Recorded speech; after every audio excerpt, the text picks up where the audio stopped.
Indonesia में बेकाबू भीड़, संसद भवन समेत कई इमारतों में तोड़फोड़, राष्ट्रपति ने दी खुली छूट, सांसदों के आवास भत्ते पर बवाल। इंडोनेशिया में बेकाबू भीड़ ने संसद भवन में आग लगा दी। इससे कम से कम 3 लोगों की मौत हो गई, जबकि कई लोग घायल हो गए। इंडोनेशिया में सांसदों को मिलने वाले भारी भरकम भत्तों को लेकर जनता का गुस्सा सड़कों पर फूट पड़ा है। विरोध प्रदर्शनों ने कई शहरों में हिंसक रूप ले लिया है। गुस्साई भीड़ ने दक्षिण सुलावेसी प्रांत की राजधानी मकास्सर में संसद भवन में आग लगा दी।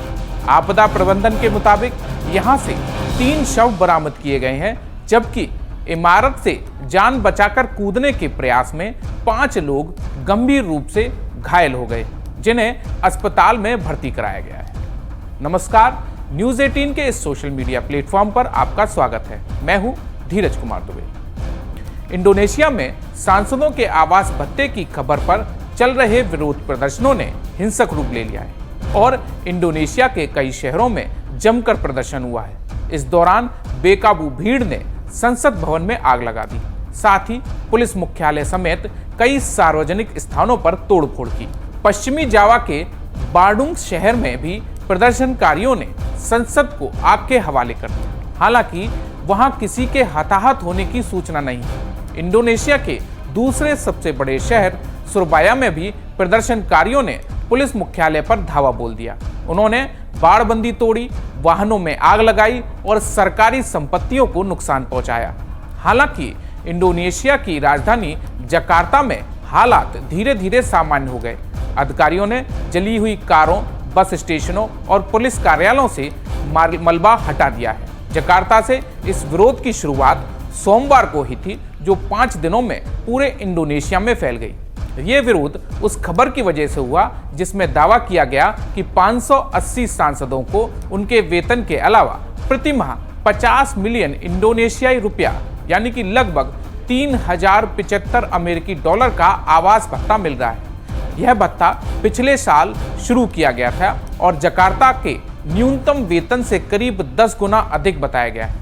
आम लोगों का कहना है कि जब देश के बड़े हिस्से महंगाई, बेरोजगारी, आर्थिक असमानता से जूझ रहे हैं, तब नेताओं को इस तरह के भारी भत्ते देना अनुचित और अपमानजनक है। प्रदर्शनकारियों की मांग है कि सांसदों के भत्तों में कटौती की जाए, सरकारी खर्चों में पारदर्शिता लाई जाए और जनप्रतिनिधियों को जवाबदेह बनाया जाए। वैसे इंडोनेशिया में लोगों की आय दर बहुत ज्यादा नहीं है, लेकिन आवाम को दिक्कत सरकार की ओर से सांसदों के आवास भत्ते में इजाफा करने से है और लोग पहले से ही भ्रष्टाचार को लेकर सरकार से खफा हैं। महंगाई की बढ़ती दर के हिसाब से पिछड़े और गरीब इलाकों में तो आय बढ़ नहीं रही है। ऐसे में सरकारी खजाने से सांसदों के लिए पैसा निकलना जनता को कैसे हजम होगा। प्रतिमाह 50 मिलियन इंडोनेशियाई रुपए यानी कि लगभग 3075 अमेरिकी डॉलर देने की जो बात सामने आई है, अगर बात करें तो ये रकम जकार्ता में न्यूनतम मजदूरी से करीब 10 गुना ज्यादा है। गरीब पिछड़े इलाकों में लोगों की मासिक आय से ये रकम करीब 20 गुना ज्यादा है। ऐसे में लोगों का सड़कों पर उतरना लाजमी हो गया। लोग लंबे समय से इंडोनेशिया में महंगाई और कम वेतन से परेशान। ऊपर से जब ये खबर आई कि सांसदों को हर महीने करीब 50 लाख रुपए इंडोनेशियाई रुपया मिलेगा आवास भत्ते के लिए, तो जनता का गुस्सा 7वें आसमान पर पहुंच गया। प्रदर्शनकारी समूह गेजायन मेमानगिल की ओर से मांग की जा रही है कि न्यूनतम वेतन को महंगाई दर के अनुसार बढ़ाया जाए। गुरुवार को यह प्रदर्शन उस वक्त उग्र हो गया था जब 21 साल के डिलीवरी बॉय अफान कुर्नियावन की मौत का वीडियो वायरल हो गया।